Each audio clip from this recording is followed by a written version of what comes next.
is something I dreamed up a couple years ago because we have such a large membership, and I just wanted to come up with one more activity to keep, the certain segment of the membership, give them another thing that they could participate in. Now, I call this a contest, but this is about the least competitive contest that there ever was. So please, nobody get offended if your photos weren't picked best in show. Everybody is a winner in this contest, which is to say, if you sent me photos, sent me a photo, one of the things that I do is I create a calendar of the top photos, and then I send it out to everybody who entered the contest. So everybody wins in my competitions. But we do have a couple people at the end who are going to be considered best in a show. So stay tuned.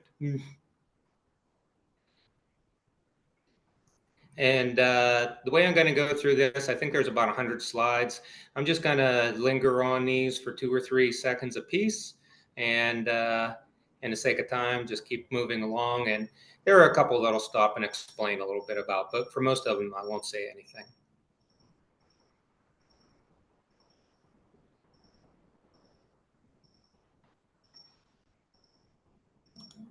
So even though I said that I wasn't going to say anything, I can't go through a slide with a lichen on it without giving some background. This is a very common lichen. This is Parmatrema. You see the hair along the edges. That's called cilia. Looks like it has eyelashes on it. And that fuzzy stuff on the edge of the lobes, that's the asexual fruiting bodies. Those are called ceridia. And that white underside tells you that's Parmatrema hypotropum. It's a very common lichen, and that's worth knowing. You see this growing everywhere. Another nice photo of the bell-shaped fuzzy foot. There's 2 species of this. One's called Campanella and the other one's called Kaufmannii. One grows on deciduous and one grows on conifer. And since I have no idea what that's growing on, I just said it's Xeromphalina sp. I don't know my slime, so I just said slime mold sp. This year I'm going to dive into slime molds. Eagle Hill Institute in Maine is offering an online course on slime molds by the great Steven Stevenson in January. So if you want to learn your slime molds, I recommend that you go check that out.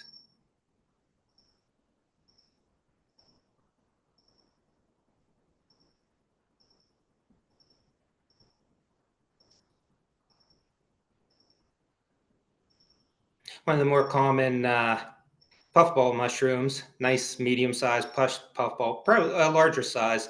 Calvadia means bald head. So that's an apt description.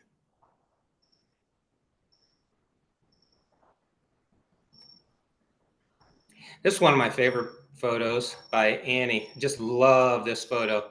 That's a great photo that shows both forms of the aborted entoloma, as well as the that big clod of white off to the right-hand side of the photo. That's the honey mushroom being attacked by the entoloma. That's a really nice shot, Annie.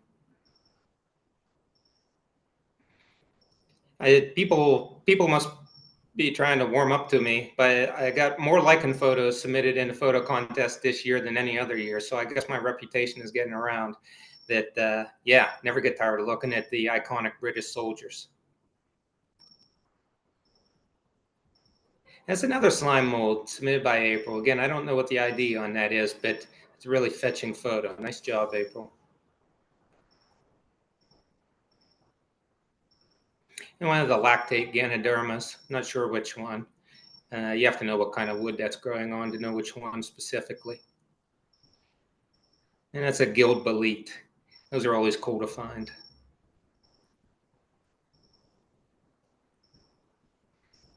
It's a nice submissions this year, April.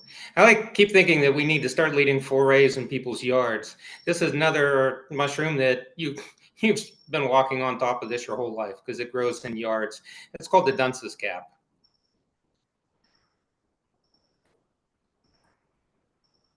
Barbara Saphir is a professional photographer, so the next couple slides, you get some eye candy here. Again, you never get tired of looking at those iconic British soldier lichens. And you certainly never get tired of looking at the cobalt crust, the That's a Prussian blue. It just that deep blue, just endlessly and aesthetically appealing. And that's the eyelash cup. That's a great shot of one of those.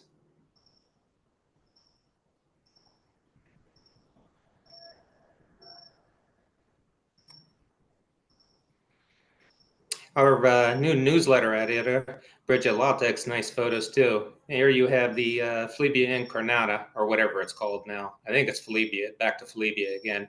Incarnata just means flesh-like, and right where it should be, because they assume that it is parasitizing the false turkey tail you see in that photo.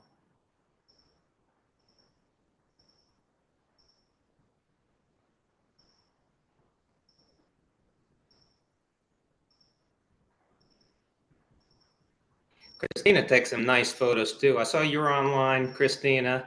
I really like this one. That's the green gill lepiota. This is one that often grows in yards, and this is this is the majority of mushroom poisoning cases come from this guy. It won't. It's a mushroom that just that gives you severe gastrointestinal distress. So this is a good one to know. And that's a great photo. I love that black background that you have on that, Christina. It's the most common reindeer mushroom in our neck of the woods. It's not the only type of reindeer mushroom, but it's the most common one. Reindeer lichen, I mean. Sorry.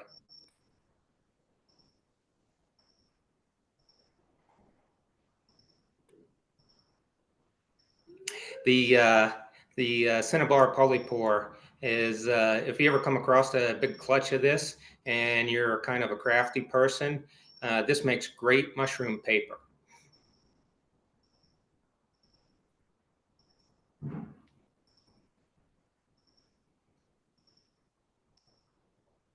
Probably the most common amanita that we find in our neck of the woods. This is called yellow patches.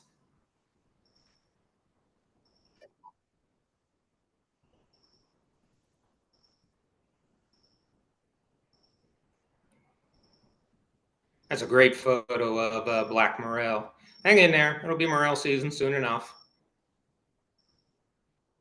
You can see the black morel. You see it looks like something took a permanent marker, took a Sharpie and did that and drew in along all the edges. I like this photo a lot too, even though I'm not sure what the braca fungus is. You see that crack in a tree. I don't know if that's from a lightning strike or if you got a late spring frost that came after the sap started flowing and it froze the sap in a tree that caused that crack. But whatever it is, that bracken fungus likes that crack.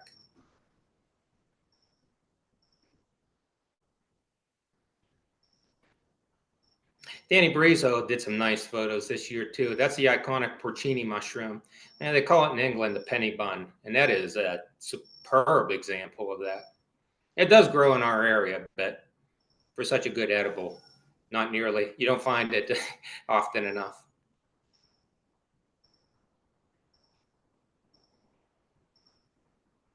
There's Danny Brizo trying to show off his sense of humor uh, with Pinus woodus.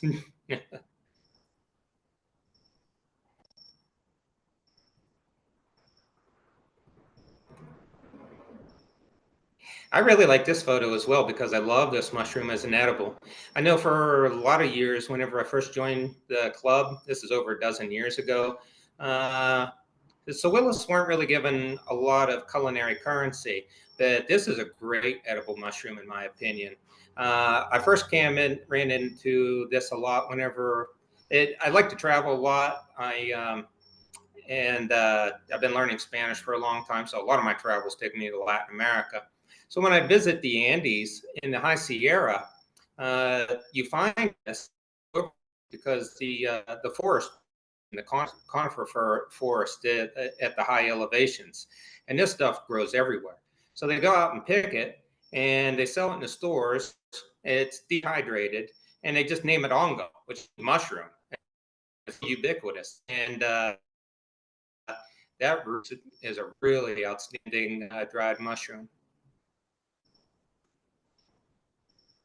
That's called the slippery jack, common name.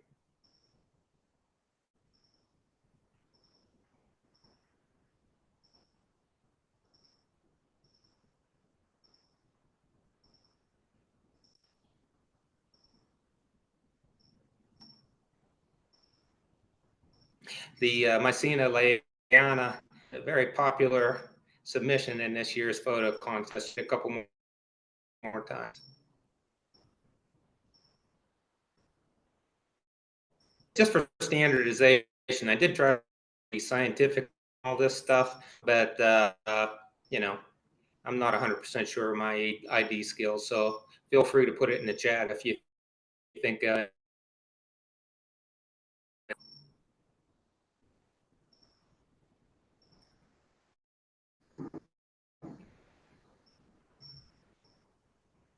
Jeff Clark had a lot of great submissions this year as he was on online earlier. Cap to you, Jeff.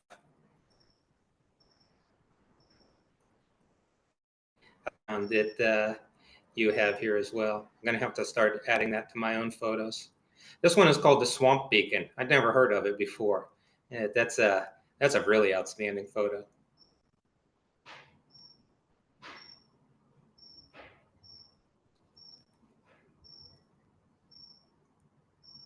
And jack-o'-lantern mushroom. We saw one of these at Sequoia this year, glowing night in the dark, as well it should.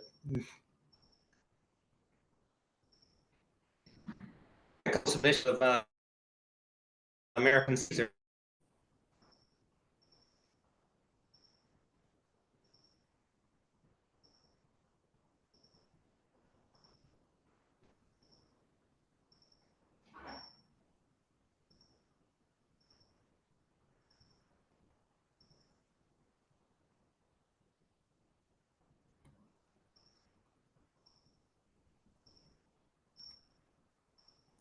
Never get tired of looking at this. That's the cobalt crust. Man, oh man, that stuff is outstanding.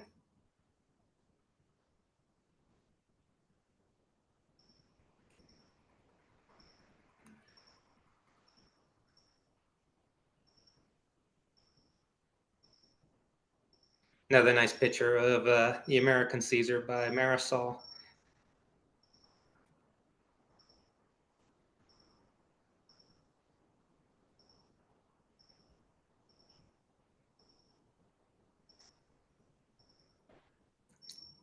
That's the hyper popular lion's mane, but I like to refer to it by its Japanese name, Yamabusha Taki. We've got a number of pictures of it coming up.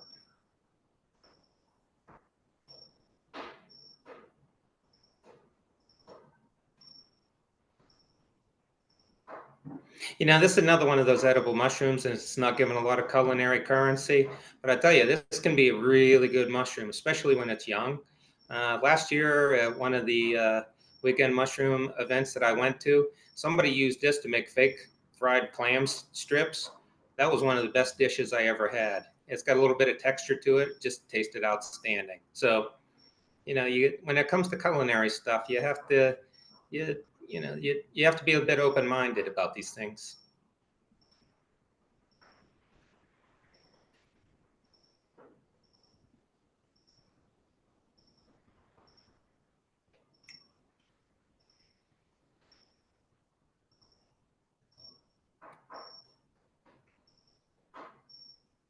That'd be a picture from one of Rick's trips to Asia.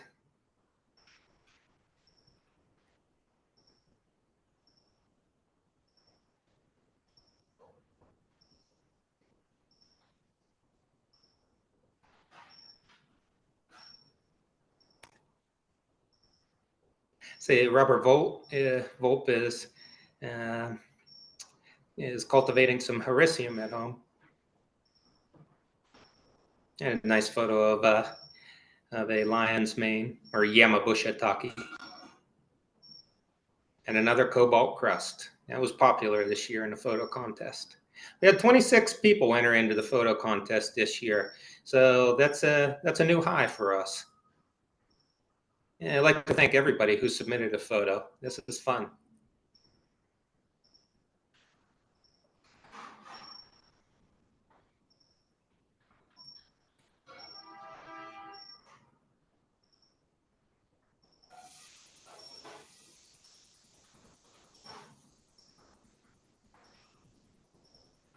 Man, that's a big morel, a yellow morel, and William found. Hang in there.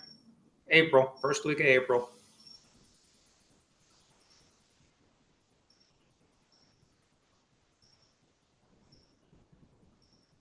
I like photos like that with the backlit light. That's nice.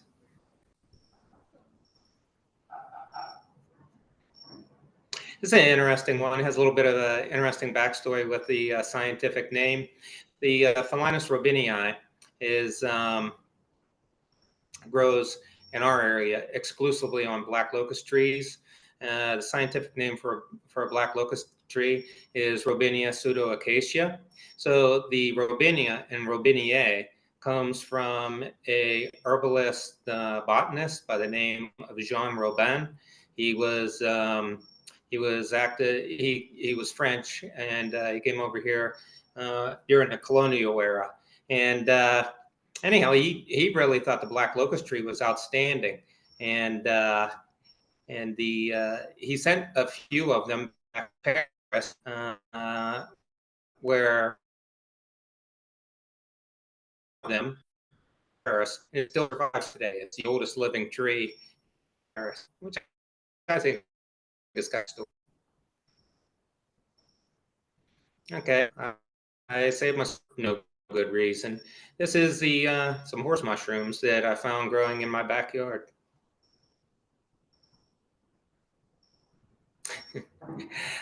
I apologize. I got to explain a couple of my photos to give them context. So this year I toured Brandywine Battlefield, which is just outside of Philadelphia. That's a Revolutionary War site, and the in the foreground is Washington's headquarters for the battle. And then I started looking around and I saw that the ice house it had cedar shingles on it, which were just covered in British soldier lichens. So as you can see, there were thousands and thousands of little British soldiers marching on Washington's headquarters. So this is a photo from where I am right now in Antigua, Guatemala. In the stores around here, I'd see this novelty product sold that was called hongo de madera, which just translates to wooden mushroom. And I asked one salesperson after another, what the heck is this thing? Because I couldn't believe it was mushroom, but that's what they were calling it. What I finally just do is those avocado trees, and they give them a little trauma with, and then the avocado trees it'll have a reaction, and it forms into kind of that what you see in front of you that looks a lot like the gills of a mushroom. And anyhow, they sell them to tourists like me. That's the one that I bought. And Antigua, Guatemala is a UNESCO World Heritage Site, so it's preserved as it was originally built back in the 1500s. So I took it outside and I stuck it in a crack in the cobblestone pavement and took a picture of it at night. Yeah, so that's kind of a novelty photo thrown in. This is more or less another one too. I also took a tour of the Copan Mayan ruins in Honduras, and that relief sculpture is the Mayan god of the wind, who went by several names, but Huracan was one of those names, which is where we get the modern name hurricane. And obviously, he's covered with a variety of lichens. Okay, so we're going to finish off with best in show. There are 4 in total that I picked this year. Our best in show last year was another Gibellulula. I don't know if I'm saying that correctly or not, but these are fungus that attack spiders, at least spiders. And that is just an outstanding photo by Jeff Clark. Man, I love that. So that's first best in show. Barbara Saphir, told you before, she's a professional photographer, and you can see it in this photo. That is the shaggy scarlet cup. You look at the Latin name for that, Microstoma flaccusum. Microstroma means little mouth, and flacco means woolly. And so that's a little mushroom that's living up to its name. That's a nice photo. Christina, man, this is another great photo that you did. I just love that contrast. I never heard of this thing before, but you identified it as Diplocarpon mespilii, which is leaf blight. And from what I can tell, it's found on rose family plants like hawthorns and quince. I'm not really sure what that leaf is, but it had nice scarlet color, all those anthocyanins popping in it with the leaf fungus or with the leaf blight. That's a great photo. That's a Photinia plant. Okay, thank you. And this is what I decided to call Best in Show this year. I think that is a great photo. Trametes versicolor. You know, the turkey tail mushroom, it turns into the steel blue whenever the temperature drops. And that's a nice photo of that. The Best in Show, what I do with that is we'll turn that into a jigsaw puzzle. So this will show up again. Bridget, our new newspaper editor at Sequinota next year. So that'll be a jigsaw puzzle. I think that's going to make an outstanding jigsaw puzzle for next year.